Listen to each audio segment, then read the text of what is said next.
Dua warga Tapanuli Utara dinyatakan positif COVID-19.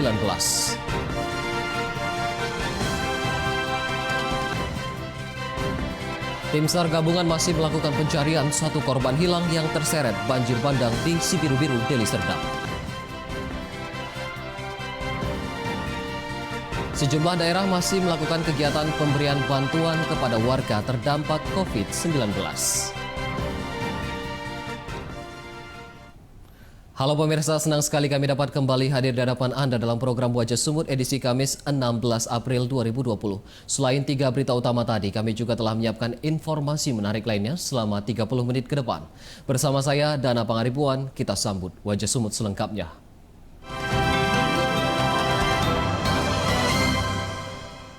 Kasus positif COVID-19 di Sumatera Utara meningkat menjadi 102 kasus, 9 meninggal dunia dan 12 pasien dinyatakan sembuh. Sementara jumlah PDP yang dirawat sebanyak 129 pasien. Bismillahirrahmanirrahim. Data tersebut dikonfirmasi oleh Gugus Tugas Percepatan Penanganan COVID-19 Sumatera Utara pertanggal 15 April 2020 pukul 17 waktu Indonesia Barat. Pasien positif COVID-19 bertambah 2 kasus menjadi 102 kasus, 9 meninggal dunia dan 12 pasien dinyatakan sembuh. 78 kasus dinyatakan positif dari pemeriksaan PCR, sedangkan 24 lainnya terkonfirmasi menggunakan rapid test. Sementara jumlah PDP yang dirawat saat ini sebanyak 129 pasien. Berdasarkan data persebaran PDP, jumlah PDP tertinggi berada di Kota Medan sebanyak 66 pasien, disusul Kabupaten Simalungun sebanyak 20 pasien dan Deli Serdang sebanyak 11 PDP. Bahwa Kota Medan masih pasien dalam pengawasan sebanyak 129 orang. Terdapat peningkatan dibanding hari kemarin 101 orang. COVID-19 positif dapatkan peningkatan 2 orang menjadi 102 orang. 78 diantaranya hasil PCR dan 24 diantaranya hasil rapid test.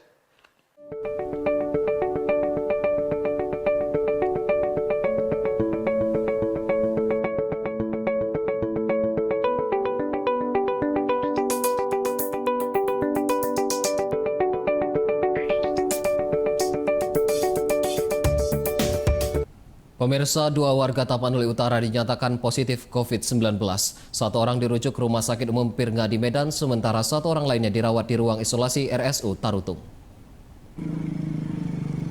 Informasi kasus pertama COVID-19 di Tapanuli Utara ini diperoleh dari tim gugus tugas COVID-19 Tapanuli Utara. Kedua warga yang terindikasi COVID-19 tersebut merupakan warga Kecamatan Sipoholon. Kedua pasien berjenis kelamin wanita tersebut dinyatakan positif COVID-19 melalui pemeriksaan rapid test pada 14 April lalu.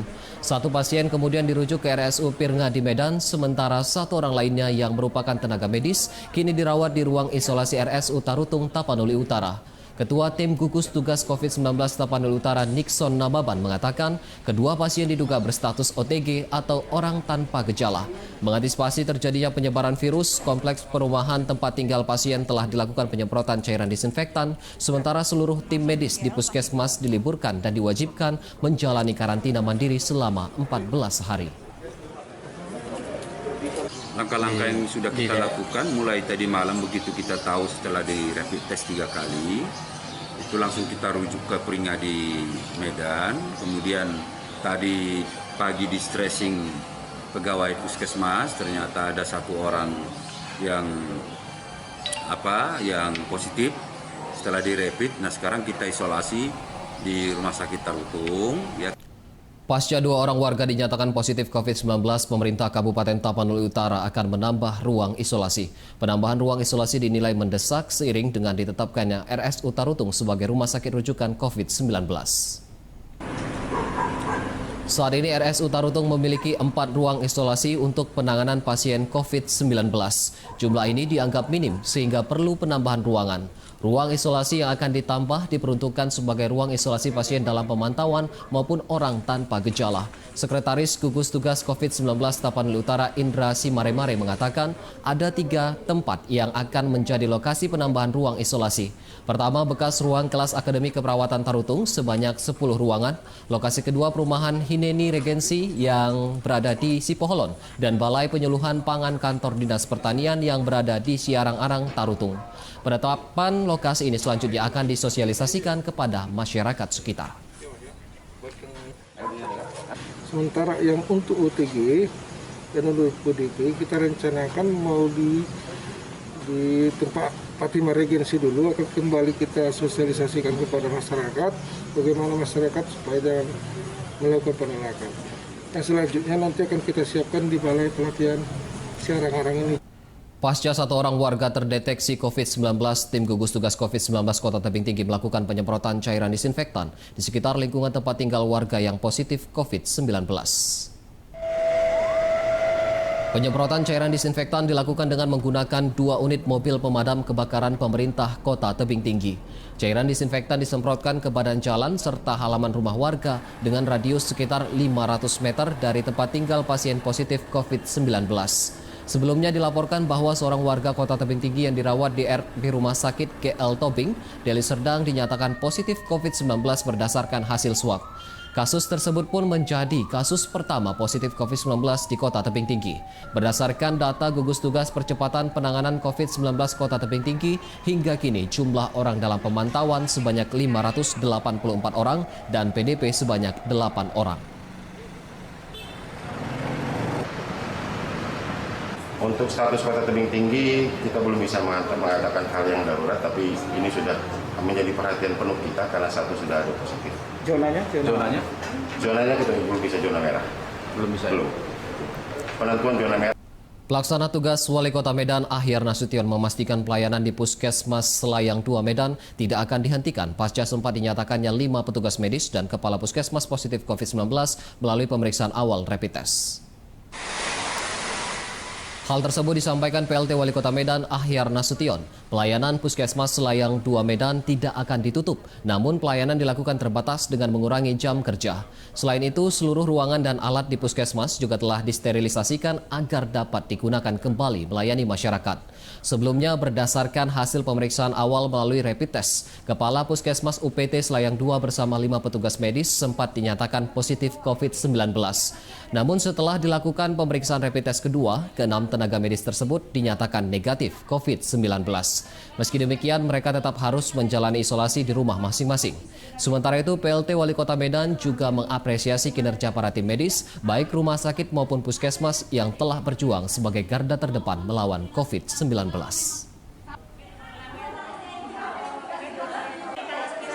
Pelayanan kesehatan pada prinsipnya tidak boleh tutup.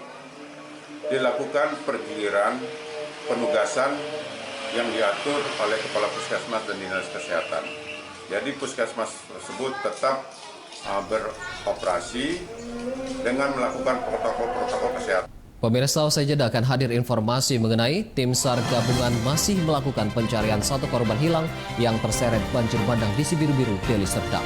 Tetaplah bersama kami.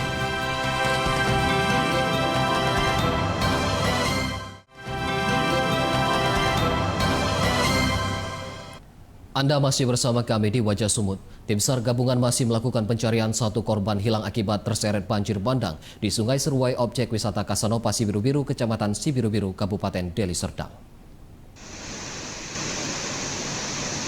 Hingga Rabu malam, tim SAR gabungan menyusuri aliran Sungai Seruai guna mencari 1 korban yang hilang terseret banjir bandang di Kecamatan Sibiru-Biru, Deli Serdang.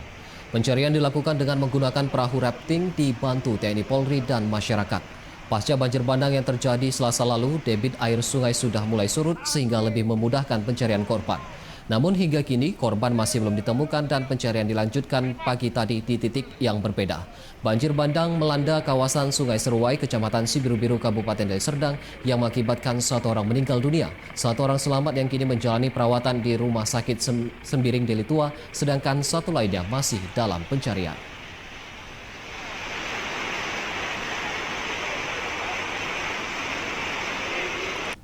Pasca banjir bandang yang terjadi di Sungai Seruai di Kabupaten Deli Serdang, Gubernur Sumatera Utara Edi Rahmayadi meninjau ke lokasi banjir. Menurut Gubernur Edi Rahmayadi, banjir yang terjadi bukan banjir bandang, melainkan banjir yang biasa terjadi karena hujan gunung. Gubsu menambahkan ada 3 orang korban yang terseret arus banjir, 1 orang masih dalam pencarian, 1 orang lainnya ditemukan selamat dan dirawat di Rumah Sakit Sembiring Deli Tua, sementara 1 korban meninggal ditemukan di Desa Patumbak atas nama Mesias Sembiring. Korban yang masih dalam pencarian diketahui merupakan pekerja proyek bendungan Lau Seruai. Banjir yang melanda Sungai Seruai di Kecamatan Sibiru-Biru pada Selasa sore bukan pertama kali terjadi. Peristiwa serupa kerap terjadi bila curah hujan dengan intensitas tinggi terjadi di hulu sungai yang merupakan daerah pegunungan. Warga yang tinggal di sepanjang bantaran sungai dihimbau meningkatkan kewaspadaan, terutama bila musim penghujan tiba.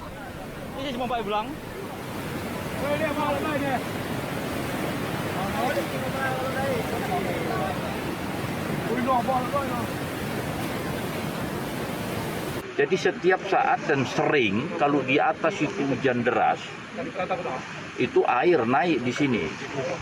Itu dari dulu ini si biru-biru menjadi keruh dan besar. Nah kalau kita tidak siap atau menganggap enteng dengan air yang seperti itu, nah inilah korban. Makanya perlu dievaluasi. Bukan karena banjir bandangnya ini bukan banjir bandang. Pemirsa, pencarian terhadap 1 korban yang terseret banjir bandang Sungai Seruai di Kecamatan Sibiru-Biru, Deli Serdang masih terus dilakukan dengan menyusuri aliran sungai. Pencarian korban banjir bandang atas nama Roy Saputra Bangun usia 20 tahun masih terus dilakukan hingga siang ini. Pencarian dilakukan dengan menyusuri sungai di 2 titik di kawasan Kecamatan Sibiru-Biru dan Kecamatan Patumbak, Deli Serdang yang dimulai sejak pukul 7 waktu Indonesia Barat. Puluhan petugas gabungan dari TNI Polri dan tim SAR mencari korban menggunakan perahu karet. Menurut petugas, proses pencarian saat ini lebih mudah dilakukan dikarenakan debit air banjir di sungai sudah surut. Saat ini aktivitas warga di bantaran Sungai Seruai sudah kembali normal.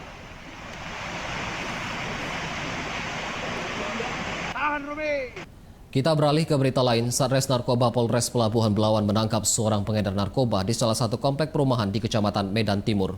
Selain mengamankan pelaku, polisi menyita sabu seberat 73 gram. Pelaku Rizal Ardiansyah, warga Kecamatan Medan Marelan, diamankan petugas saat mengedarkan narkoba di salah satu perumahan di kawasan Pulau Brayan, Medan Timur. Dalam aksinya, pelaku mengedarkan sabu di tempat kerja yang berprofesi sebagai satpam komplek perumahan. Dari tangan pelaku, polisi menyita barang bukti sabu seberat 73 gram, alat timbangan elektrik, dan puluhan plastik sabu. Tersangka dijerat dengan Undang-Undang Narkotika dengan ancaman hukuman 6 tahun penjara. Udah hitam kenal pula ya saya. Jadi ini merupakan target operasi dengan cara undercover buy. Polisi memancing membeli kepada tersangka setelah dipesan transaksi lalu dilakukan penangkapan dengan ancaman. Pemirsa, sejedakan kami kembali dengan informasi mengenai sejumlah daerah masih melakukan kegiatan pemberian bantuan kepada warga terdampak COVID-19. Tetaplah bersama kami.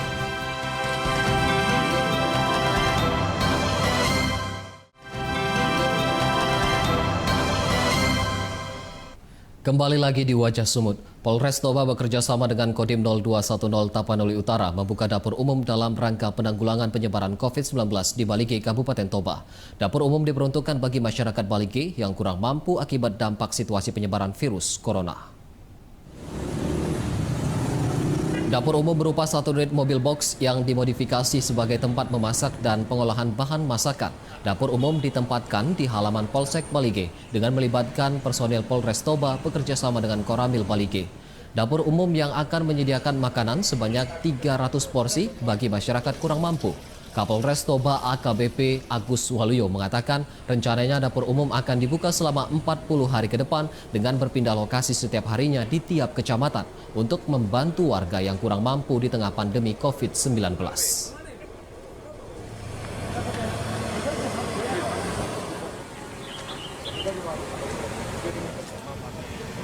Berkaitan dengan penyebaran COVID-19, kita membuka dapur umum ini, maksud dan tujuan adalah untuk tentunya berbagi kepada saudara-saudara kita, khususnya di wilayah Balige dan sekitarnya bagi saudara-saudara kita. Berbagai upaya terus dilakukan guna membantu sesama dalam melawan COVID-19 di Sumatera Utara. Sejumlah pihak ini berupaya untuk bahu-membahu menyalurkan bantuan sembako dan vitamin guna meringankan beban masyarakat akibat pandemi COVID-19. Berikut liputannya untuk Anda.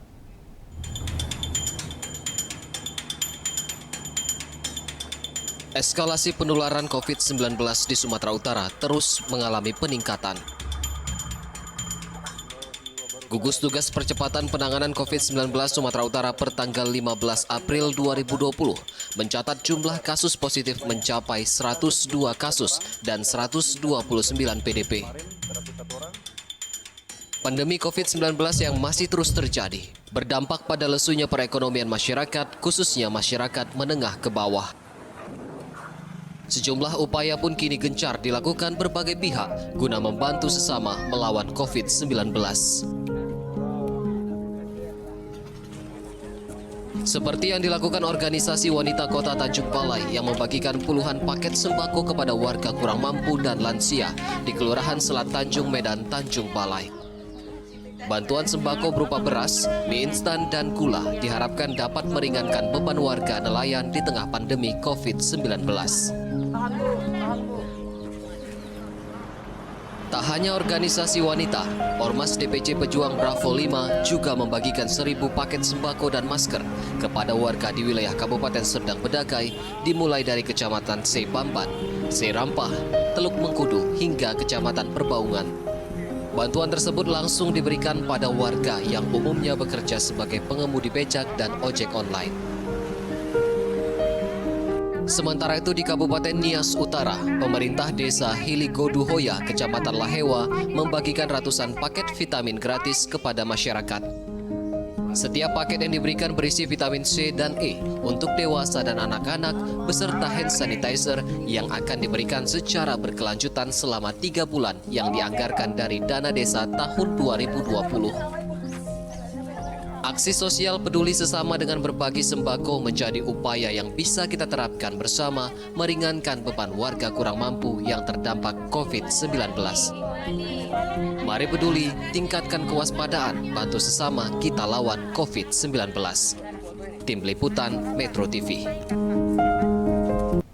Satuan Lalu Lintas Polres Binjai membagikan paket sembako gratis kepada pengemudi becak di Kota Binjai sebagai bentuk kepedulian polisi untuk warga terdampak COVID-19. Pembagian dilakukan di pangkalan becak bermotor di Jalan Jenderal Sudirman, Jalan Tengku Amir Hamzah, dan di Jalan Sultan Hasanuddin, Kota Binjai. Pembagian sembako dilaksanakan sebagai bentuk kepedulian Polri kepada masyarakat, terutama bagi warga yang terdampak perekonomiannya karena pandemi COVID-19. Selain membagikan paket sembako, petugas juga membagikan brosur pelayanan penyemprotan gratis ke rumah warga, serta himbauan menggunakan masker bila beraktivitas di luar rumah. Sosialisasi diberikan untuk mengantisipasi penyebaran COVID-19 di wilayah Sumatera Utara, khususnya di Kota Binjai. Polisi juga mengajak warga untuk menghindari keramaian dan kerumunan, serta menahan diri untuk tidak mudik guna memutus rantai penyebaran virus corona.